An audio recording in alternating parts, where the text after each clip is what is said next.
tender, hot and spicy, with a steamy look. It was passed on down by my mother, sweet. She told me, honey, this will be a real good treat, to turn a man's heart into a buttercream. Well, you cook a dish that makes him want jump and scream. So come into my kitchen, Come into my kitchen. come on down to my kitchen. Come on down to my kitchen. I said, come into my kitchen. Come into my kitchen. Come on down to my kitchen. Come on down. So today we are going to do Youtiao, which is Chinese donut, which is a breakfast food. Chinese breakfasts are a little bit different sometimes than Western breakfasts, and that is that they often have a soup that goes with it. And we'll be making this with our Down East twist. You may have heard of spud nuts. I don't know if that's something outside of Maine, but a spud nut is a potato donut. And what we're going to do is we're going to make a Chinese donut, Youtiao, with potato. So let's do it. I'm going to use my handy dandy processor to do this, and I'm going to try two different kinds of dough. I'm going to use a self-rising flour.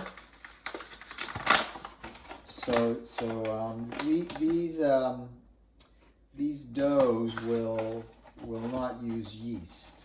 So there is a traditional type of dough that does use yeast. I'm gonna start with, in this case, just a 1/4 cup of flour. And this is self-rising flour, so it already has the leavening in it. And to that, I am going to add some cooked potato. And you could bake it, you could boil it, you could, I've heard some people will even use potato flakes. I haven't tried that yet, but we've got some potato here. If you can also microwave the potato, just wrap it in a wet cloth and put it in your microwave, depending on how strong your microwave is, for between 5 and 7 minutes till it's soft and cooked. And we're going to just put this in our processor, and we're going to be looking for a shaggy ball of dough. So it's going to be a pretty soft dough. It'll be a little sticky too. So depending on how dry that is, that's pretty dry, we're going to be adding some water. And I'm going to go, this is pretty dry, so I'm going to go a tablespoon. So that's going to be 3 of these teaspoons, just to kind of get us hopefully to the shaggy ball pretty quickly.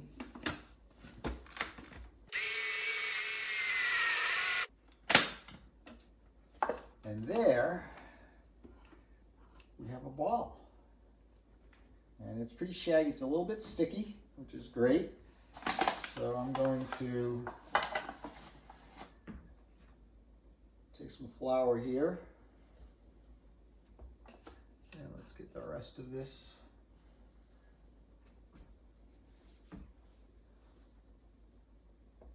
So what we'll do is we're going to form 2 ropes about the same size. And I'm going to form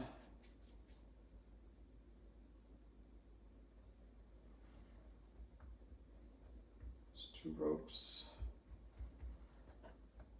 Flatten those out.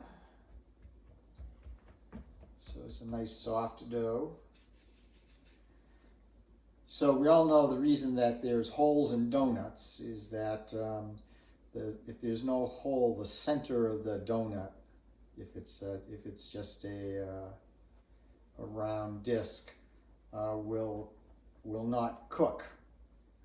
And the outside, the ring of it does cook. And so you don't want that. You don't want the outside to be overcooked and the inside to be undercooked.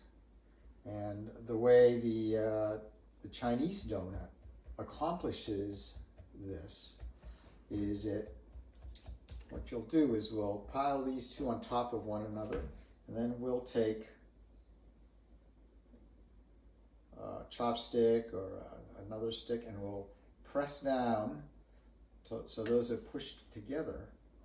And so what you get is you get this long dough, and in the middle where it might have some difficulty cooking, it's very thin. So that's how you get that shape so that it cooks well. So what we'll do before we put this into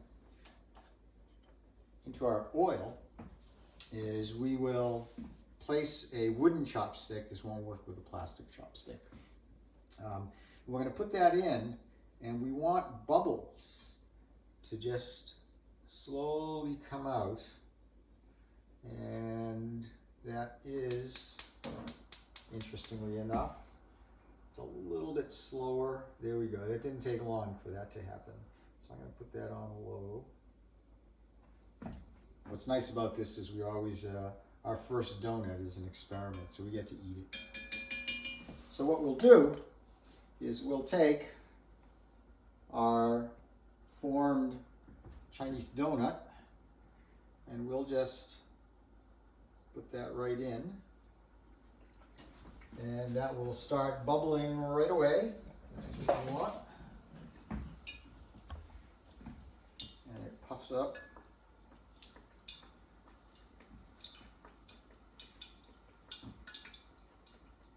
And then what we'll do is we're going to gently kind of roll this in the oil. So you don't want to squeeze it because it's very light.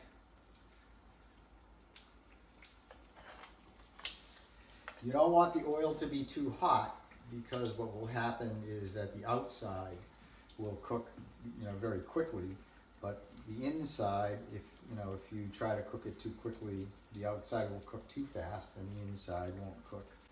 But we're not going to have that problem here. So while this is happening, there are a number of different ways that the youtiao can be eaten. The simplest way is simply to take it out and sprinkle it with kind of sugar and cinnamon, which is very good. You can also dip it in something called congee, or growing up, if you're Southern Chinese, you had juk, which is really just a rice porridge.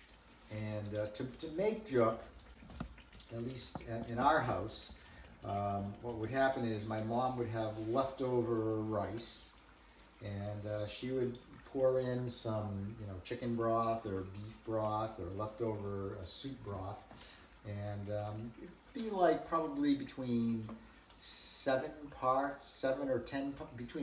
10 parts of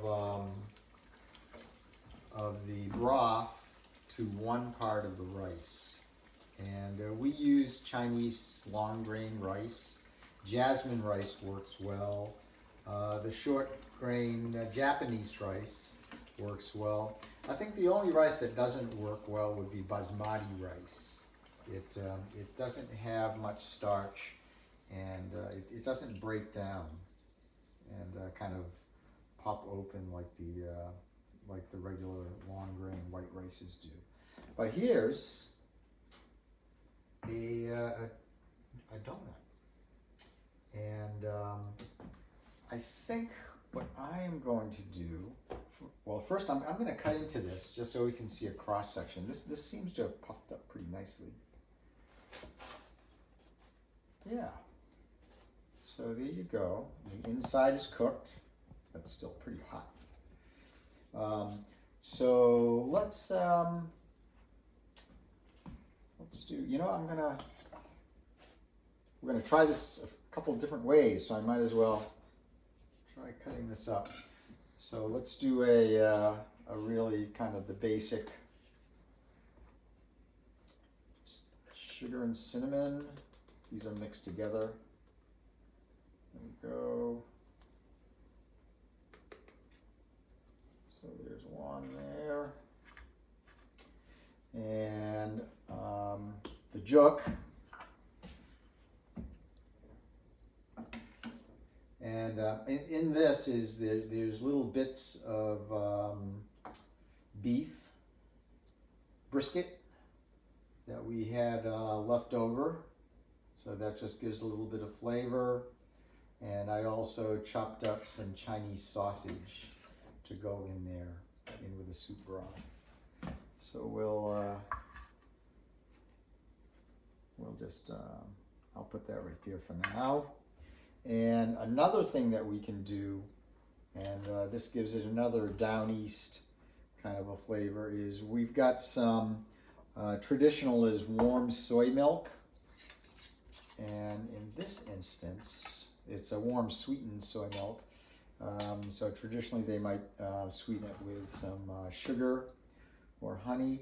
What we're going to do is take some great Maine maple syrup. And I'm just gonna mix some of that in for dipping.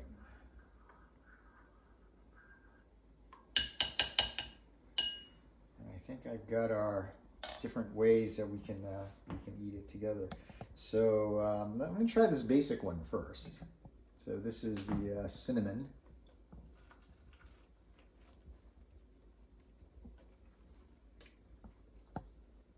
Still hot. No, that's not cinnamon. This is the cinnamon. This one is, I just ate it plain. It was still good. But what we really want to do with this one is we're going to dip this into the juk.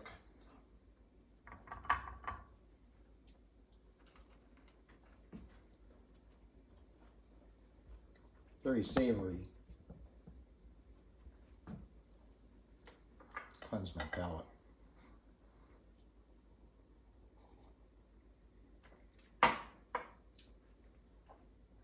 Here's the plain sugar one, sugar and cinnamon.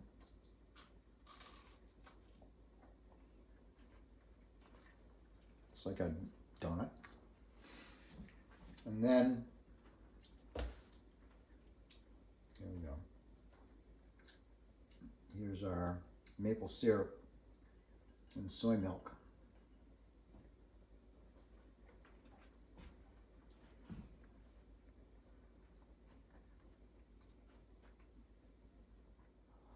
Okay, so we're going to make another version of this same Youtiao, but we're going to try using a pancake mix. So this is your kind of typical American pancake mix. So it's already got leavening in it. It probably has some milk solids in there too, which is going to contribute to the softer dough.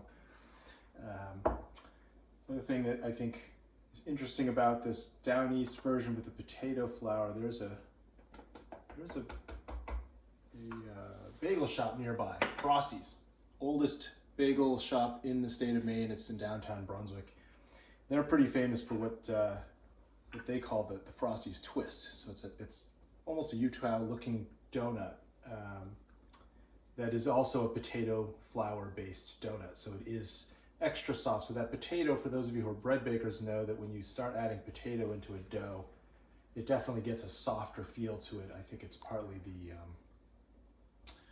probably just because you don't get the gluten development when you start adding that other starches in there, but in general, the potato definitely contributes to softening up the dough. And when you have a yeasted dough, which this isn't, but when you do a yeasted dough, that will the potassium from the potatoes actually help the yeast, and so you get an even better puff. So anyway, let's get this. Here we go.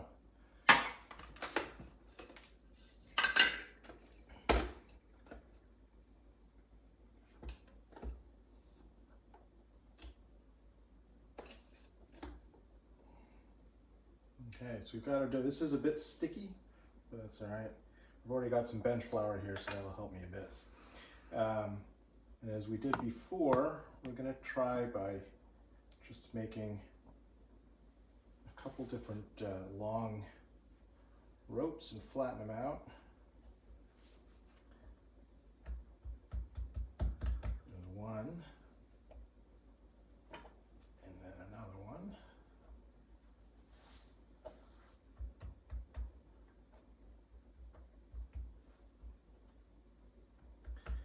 And then we'll use this stick. This kind of gets that classic plus sign shape to it. There we go. How's that look, Chris? Perfect. Good. This is my.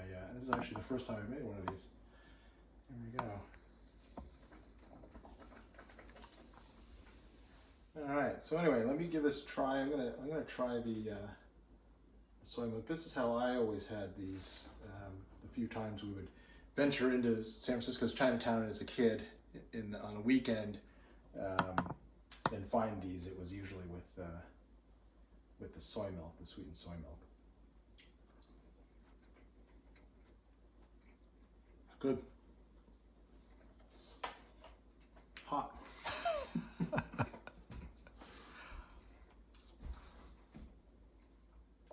And we have, again, a couple different ways to eat this. We've got some juk, we've got the sweetened soy milk. We sweeten that with some Maine maple syrup. Come on down to my kitchen.